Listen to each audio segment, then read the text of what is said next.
আবু হুরায়রা রাদিয়াল্লাহু তাআলা আনহু থেকে একটি হাদিস রয়েছে যে একজন মানুষ একদিন নবী সাল্লাল্লাহু আলাইহি ওয়াসাল্লামের কাছে আসলো, আসার পরে ফাশাকা ইলাইহি জারাল্লাহু, তার এক প্রতিবেশীর বিরুদ্ধে অভিযোগ করলো যে ইয়া রাসূলুল্লাহ, খুব কষ্ট দিচ্ছে আমাকে।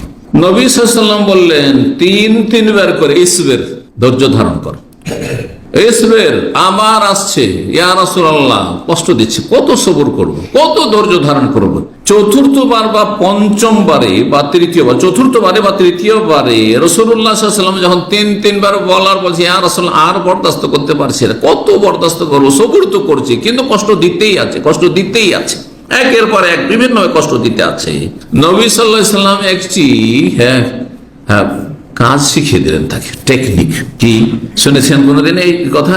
এ তো রাহমাতা আকাফির তারিখ, তুমি রাস্তায় তোমার বাড়ির মাল সামান গুলি ফেলে দাও, বিছানা পত্র নিয়ে যাও, রাস্তাতে ফেলে দাও। কারণ রাস্তায় কেউ যদি বিছানা টিছানা ফেলে, এমনি যদি রাস্তায় দাঁড়িয়ে থাকেন তো মানুষ কিন্তু আপনার জন্য দাঁড়াবেন না, কিন্তু যদি আপনি ব্যাটিং পত্র, মাল সামান, একটা বক্স নিয়েছেন, ব্রিফকেস নিয়েছেন, আর বা আপনার কাপড় চোপড় নিয়েছেন, আর তারপরে আপনার বিছানা নিয়েছেন, আর নেওয়ার পরে বেডপত্র নিয়ে রাস্তায় ফেলে দেন, তো সবাই তামাশা দেখতে দাঁড়িয়ে যাবে না? সবাই জিজ্ঞাসা, ভাই কি হয়েছে, কি হয়েছে, কি হয়েছে, কি হয়েছে? আর তখন আপনি বলবেন যে এই লোক আমরা জুলুম করছে, এই লোক আমরা জুলুম করছে, তো গোটা গ্রামে ওকে চিহ্নিত হয়ে যাবে, হ্যাঁ, যে অসৎ লোক, সে গোটা গ্রামের লোক যায় যে লোকটি খুব খারাপ। তুমি রাস্তায় ফেলে দাও তোমার মাল সামান। তাই করলো, তারপর লোকেরা সেখান দিয়ে যাচ্ছে, একের পরে এক জিজ্ঞাসা, মাল্লাকা কি হয়েছে, তুমি এইরকম মাল সামান তোমার বিছানা পত্র সব রাস্তায় ফেলে রেখেছো? তাহলে আজাহু জারহু, প্রতিবেশী আমাকে খুব কষ্ট দিচ্ছে।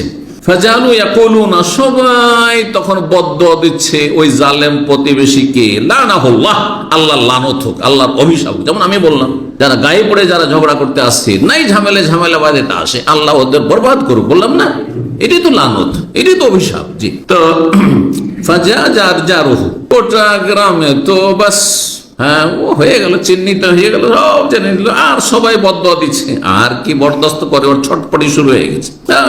তারপরে দৌড় দিয়ে সেই ছুটে এসছে জালেম প্রতিবেশী, এসে রুদ্দা মাতা, আগে ভাই হাত পা ধরে তোমার মাল সামান আসবাবপত্র নিয়ে বাড়িতে যাও, আর কষ্ট দেব না, আর তোমার সাথে খারাপ আচরণ করব না।